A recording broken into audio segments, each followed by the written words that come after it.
Hai, Assalamualaikum kepada rakan sekalian dan juga kepada Prof. Madya Dr. Yasmin selaku pensyarah bagi subjek kaedah mengajar pada semester 1 kali ini. Untuk RPH yang saya bina ialah RPH Asas Sains Komputer Tingkatan 1. Nama saya ialah Siti Zafira binti Syamsuddin, boleh panggil saya Cikgu Zafira. Nombor matrik ialah P123466 dan saya dari kumpulan 10 set 1 IPG Kota Baru.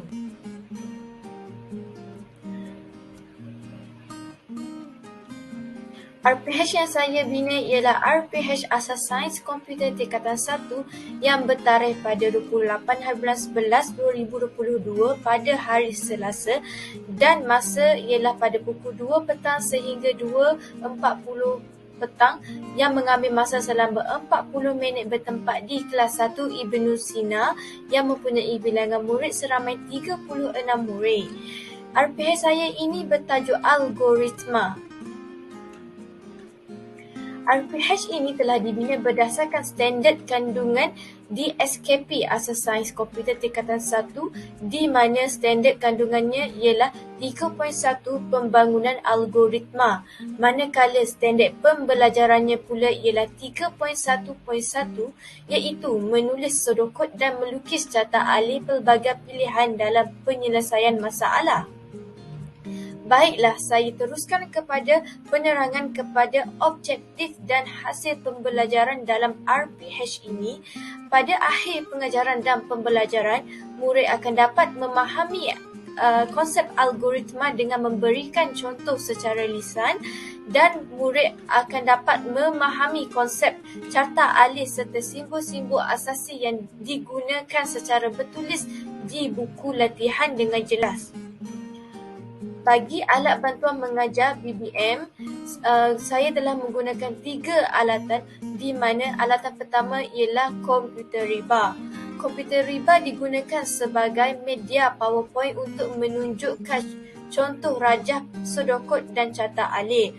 BBM yang kedua yang digunakan ialah LCD projector. LCD projector ialah sebagai media pemancar semasa sesi pengajaran dan pembelajaran. BBM yang terakhir yang saya guna ialah latihan manual. Latihan manual ini digunakan sebagai platform untuk memupuk kefahaman pelajar. Baik, untuk bahagian paling penting iaitu langkah pelaksanaan pendekatan yang digunakan dalam rancangan aktiviti pengajaran terdapat 3 fasa iaitu fasa permulaan, perkembangan dan juga penutup.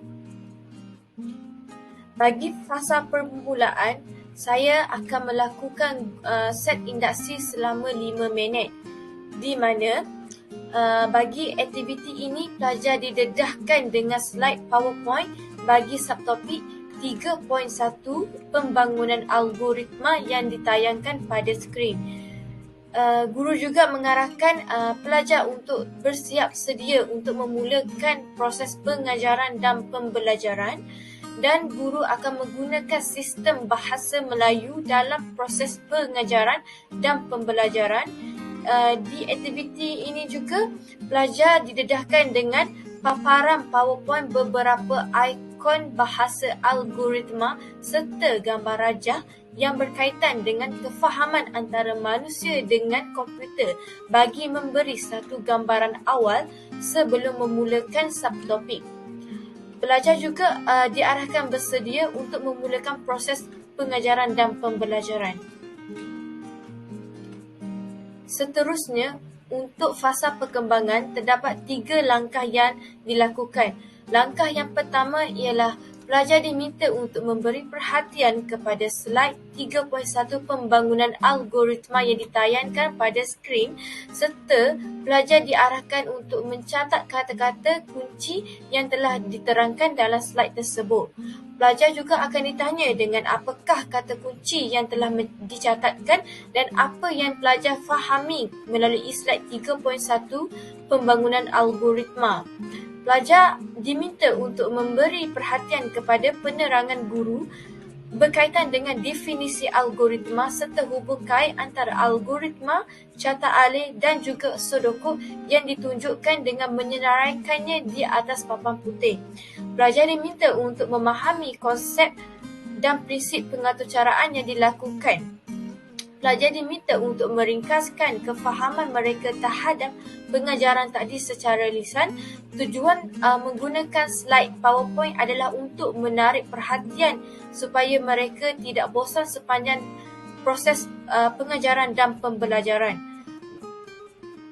Menggunakan aktiviti soal jawab bersama pelajar untuk meringkaskan kefahaman mereka terhadap pengajaran secara lisan.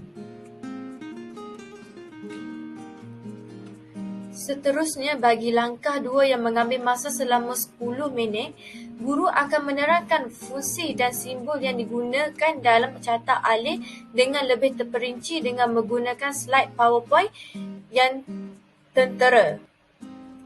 Guru juga menunjukkan cara untuk mengaplikasikan simbol dalam carta alih serta kata kunci dalam Sudoku.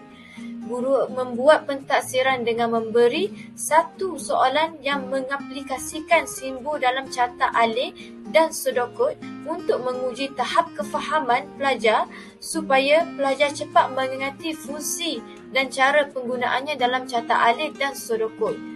Soalan ini berunsurkan soalan kebat di mana pelajar perlu memahami dan menggunakan kemahiran berfikir kritis untuk menilai idea-idea yang diterima secara rasional. Seterusnya, bagi fasa perkembangan langkah ketiga mengambil masa selama 10 minit. Pelajar akan dikemukakan 3 soalan berkaitan dengan carta alih dan Sudoku dan diberikan 10 minit untuk membincang jawapan soalan tersebut. Pada masa yang sama, pelajar diminta untuk membina kumpulan di mana satu kumpulan mempunyai 5 orang pelajar.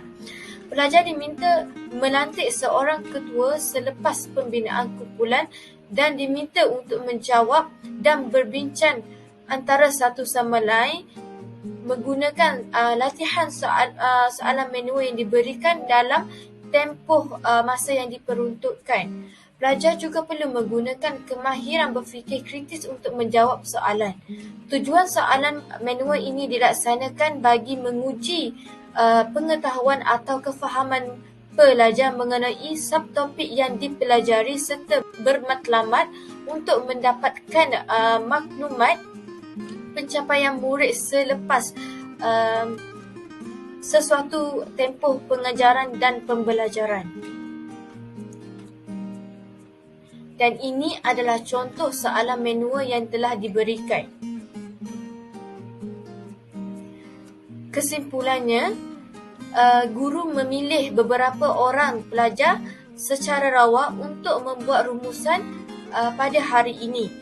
Guru juga akan membuat rumusan dengan menyatakan nilai yang diperolehi pada hari ini dan guru memberikan kerja rumah kepada pelajar untuk membina peta minda atau nota berkaitan subtopik yang dipelajari.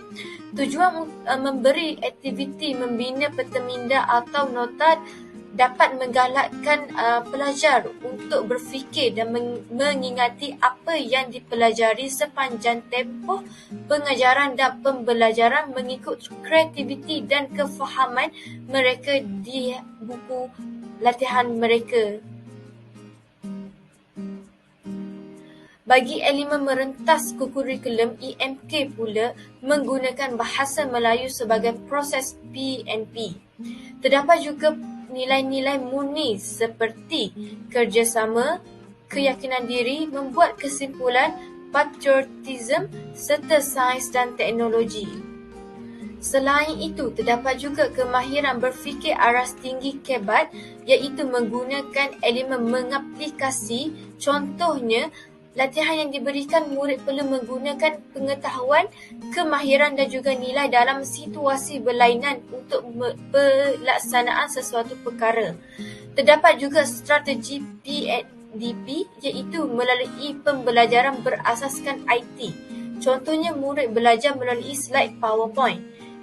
Di samping itu, kemahiran inquiry dapat mengembangkan kemahiran berfikir dan sikap ingin tahu dalam kalangan murid.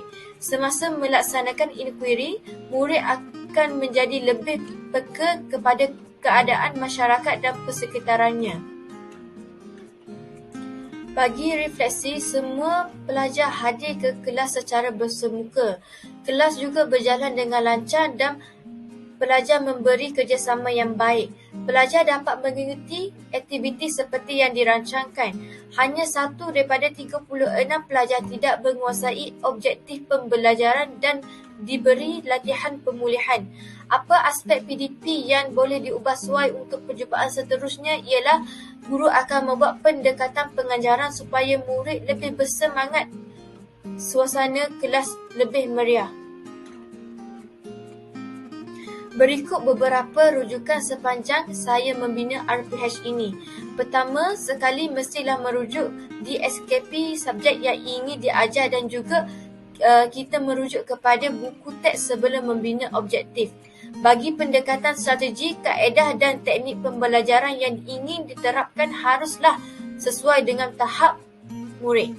Untuk penyediaan bahan aktiviti juga haruslah sesuai dengan objektif yang ditetapkan agar dapat dicapai dengan baik dan pelajar juga dapat menguasai tajuk pembelajaran diajar pada hari tersebut. Sampai di sini sahaja penerangan RPH saya. Saya memohon maaf sekiranya terdapat kekurangan dan kesilapan tutur kata sepanjang pembentangan RPH. Sekian, terima kasih. Assalamualaikum.